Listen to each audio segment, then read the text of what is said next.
ঠান্ডা ওয়েদার আর বৃষ্টির দিনে যদি খিচুড়ি না হয় তারা কি জমে বলেন তো। হ্যালো ফ্রেন্ড, আসসালামু আলাইকুম, সবাই কেমন আছেন? তো আজকে যেহেতু ঠান্ডা ঠান্ডা ওয়েদার, মানে বৃষ্টি বৃষ্টি ভাব, সেজন্য ভাবলাম যে আজকে একটু খিচুড়ি করে নিই। আর ঠান্ডা বা বৃষ্টির মধ্যে কিন্তু খিচুড়ি খেতে কিন্তু অনেক বেশি মজা লাগে।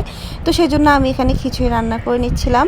আর আমার বাসার সবাই কিন্তু খিচুড়ি খেতে অনেক বেশি পছন্দ করে, মানে বিশেষ করে আমার হাজব্যান্ড, সে তো অনেক পছন্দ করে বৃষ্টি বা ঠান্ডা ঠান্ডা ওয়েদার দেখলে বলবো খিচুড়ি রান্না করে। যাই হোক, তো আমি এখানে খিচুড়ি রান্নার জন্য সব কিছু প্রস্তুতি করে নিচ্ছিলাম। তো প্রথমে এখানে আমি দিয়ে দিলাম চাল, তারপরে মুসারির ডাল, সব কিছু একসাথে ভালো করে ধুয়ে পরিষ্কার করে নিয়েছিলাম, ওগুলো দিয়ে দিলাম। তারপরে দিয়ে দিলাম পেঁয়াজ কুচি, টমেটো কুচি, কাঁচামরিচ কুচি, আদা রসুন বাটা, জিরা বাটা, গরম মশলা, হলুদের গুঁড়া, মরিচের গুঁড়া, লবণ, সব কিছু পরিমতো দিয়ে দিলাম। দিয়ে দিব এখন পরিমতো তেল।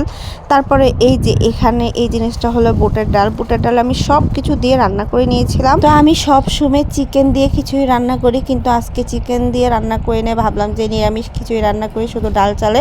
এটাও কিন্তু খেতে অনেক বেশি মজা। তবে আমার বাসায় কিন্তু এটা তেমন খায় না সবাই কিন্তু চিকেন বা বিফ ওই খিচুড়ি খেতে অনেক বেশি মজা, মানে মজা পায় বা অনেক পছন্দ করে। এখানে আমি সব কিছু দিয়ে ভালো করে মিক্স করে নিয়েছিলাম। তো এখন এখানে আমি পরিমাণ মতো পানি দিয়ে দিব, খিচুড়ির পরিমাণ মতো যতটুকু লাগবে দিয়ে ভালো করে আমি আবার মিক্স করে নিয়ে এখন চুলার মধ্যে বসাই দিব। তো কিছুক্ষণ পরে এসে দেখলাম যে এটা কেমন হয়েছে, দেখলাম যে না বলকায় গেছে। তা আমি ভালো করে একটু মিক্স করে দিচ্ছিলাম সব কিছু। মাখা খিচুড়ি যে এত মজা হয় আমি জানতাম না। আমি কখনো মাখা খিচুড়ি রান্না করতাম না, আমি সব সময় মশলা কষিয়ে তারপরে খিচুড়ি রান্না করতাম। তবে একদিন খাওয়ার পর এখন আমি সবসময় মাখা খিচুড়িটা করি। এটা আমার কাছে ভীষণ ভালো লাগে, এটা স্মেলটা অনেক সুন্দর। যাই হোক, আমার খিচুড়িটা কিন্তু হয়ে গেছে, দেখো কি সুন্দর কালার আসছে। তো খিচুড়ি শুধু মানে শুধু তো খাবো না, সেজন্য খিচুড়ির সাথে আমি এখন করে নিচ্ছিলাম পেঁয়াজ মরিচ ভর্তা। তো পেঁয়াজ মরিচ ভর্তা করার সময় আমি এখানে মরিচ অনেকগুলো দিয়েছি, যেহেতু আমি অনেক ঝাল পছন্দ করি। আমার হাজব্যান্ডের জন্য আলাদা করে নিয়েছিলাম, ও একদম ঝাল খেতে পারে না।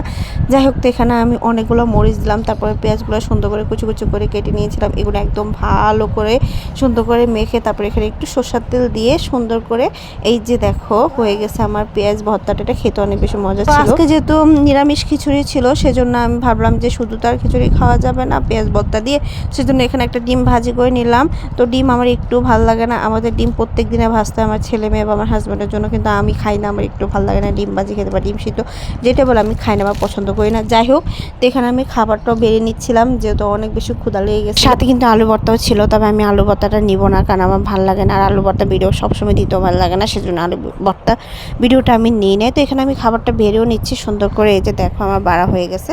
তো এখানে আমি একসাথে নিয়ে নিচ্ছিলাম, আমার মেয়ে আর আমি একসাথে খাবো, যেহেতু আমি দুপুরের খাবার খাই না, সেজন্য আমি এখানে একদম কম করে নিয়েছি। মেয়ে আর আমি একসাথে বসে খেয়ে নিব। যাই হোক, দেখো এখানে কত সুন্দর হয়েছে, মানে কালারটা দেখো। তো আজকে ভিডিও পর্যন্ত। যাই হোক, তো ভিডিও কেমন লাগছে অবশ্যই জানাবো। সবাই সুস্থ থাকবো, ভালো থাকবো, আল্লাহ হাফেজ।